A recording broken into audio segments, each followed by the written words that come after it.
बदतमीज बहू।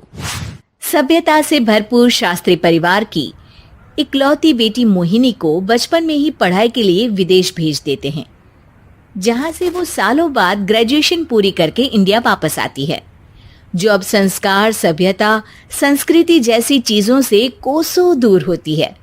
एक सुबह मोहिनी शॉर्ट ड्रेस पहने, कानों में हेडफोन लगाए जोर जोर से इंग्लिश गाने गाती हुई घर में घूम रही होती है।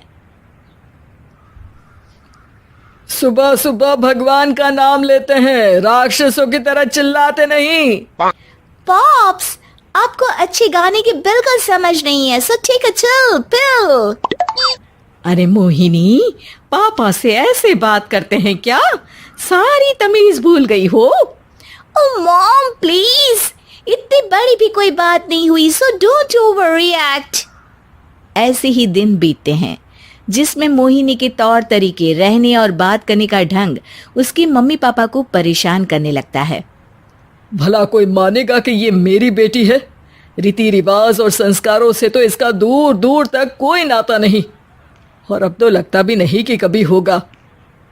अरे ऐसे कैसे नहीं होगा? लड़कियां सारे नखरे अपने माँ बाप को ही दिखाती है। ससुराल जाकर उन्हें सब कुछ करना भी पड़ता है और मानना भी।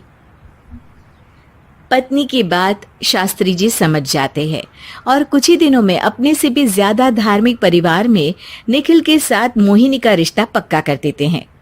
रिश्ता तो पक्का कर दिया, पर यहाँ मोहिनी को कैसे मनाएंगे? शादी ब्याह के मामले में आटे में नमक जितना झूठ तो चलता है जी। इसी तरह एक के बाद एक तिकड़म लगाते हुए दोनों मिलकर मोहिनी को शादी के लिए तैयार कर लेते हैं और मोहिनी निखिल की शादी हो जाती है, जिसके अगले दिन से ही मोहिनी दोबारा अपने पूरे अवतार में शॉर्ट ड्रेस पहनकर घर में घूमने लगती है। बहू को ऐसे देख सास की आंखें फटी की फटी रह जाती हैं। अरे ये क्या बेशर्मी है, हमारे घर की लड़कियां जींस तक नहीं पहनती और तुम बहू होकर इतने छोटे कपड़े पहनकर पूरे घर में घूम रही हो। सीरियसली मॉम, प्लीज आप अपनी इस 80 के दशक वाली सोच में मुझे इंक्लूड मत करो।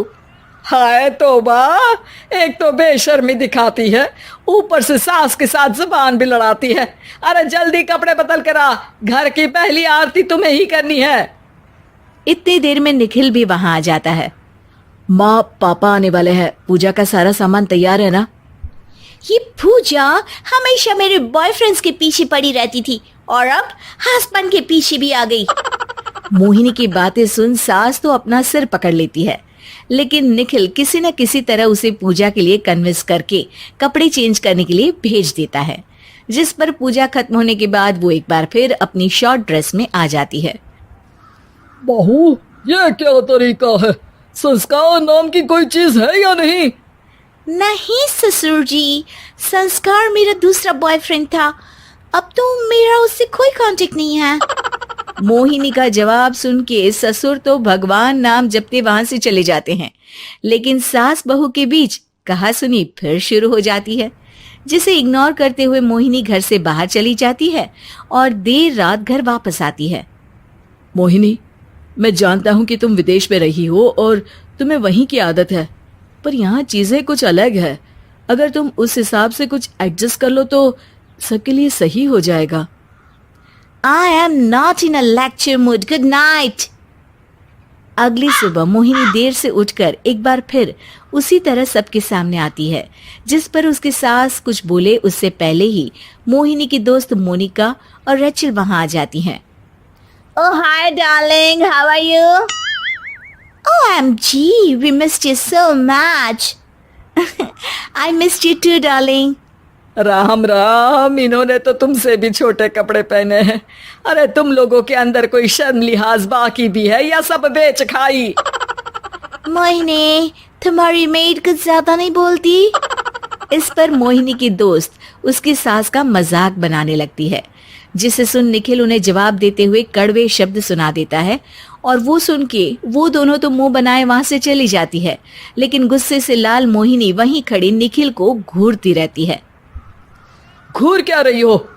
तुमसे शादी की ये सोचकर कि विदेश में पढ़ी लिखी हो, घर में कोई पॉजिटिव चेंज लाओगी, अपनी करियर के लिए एम्बिशियस होगी, पर अपने इस बिहेवियर से उस पढ़ाई के साथ साथ अपने मम्मी पापा के नाम को भी डुबो रही हो। अगर तुम्हें ऐसे ही हाल रखना है तो यहाँ रहने की कोई जरूरत नहीं है। निखिल की बातें सुनकर मोहिनी रोते हुए घर छोड़कर अपनी मम्मी पापा के पास वापस आ जाती है। ससुराल में सब कुछ ठीक तो है? वो अपने आप को समझते क्या है? मोहिनी पर चिल्ला रहे हैं? मैं क्यों उसके इशारों पर चलूं? मैं अपनी लाइफ अपने तरीके से जीना चाहती हूँ और वो ना आप लोगों को मंजूर था और ना ही उन्हें है। तुम यहाँ नहीं रह सकती। अपने पापा की बात सुन के मोहिनी हैरान रह जाती है। हाँ, तुमने बिल्कुल सही सुना। अगर तुम्हें अपने इस घमंड, बेशर्मी और बदतमीजी में ही जीना है तो तुम यहाँ भी नहीं रह सकती। बेटी, मैं मानता हूँ हमारे यहाँ रीति रिवाज बहुत मायने रखते हैं और हमने उन्हीं के ओवरडोज से बचाने के लिए तुम्हें विदेश भेजा था। एक लड़की जो शादी करके घर और बच्चे संभालती है, उससे तुम अपने आप को ज्यादा समझ सको इसके लिए भेजा था। तुम उससे ज्यादा समझो और बनो, पर तुम तो किसी दूसरी ही ट्रेन में चढ़ गई बेटा। उसके मम्मी पापा बहुत देर तक मोहिनी को सारी बातें समझाते हैं, जिन्हें सुनकर मोहिनी को अपनी गलती का एहसास होता है। वो जॉब ज्वाइन कर लेती है और ससुराल वापस आकर उन्हें मॉडर्न बनाती है और खुद भी कुछ रिवाज सीखते हुए खुशी से रहने लगती है।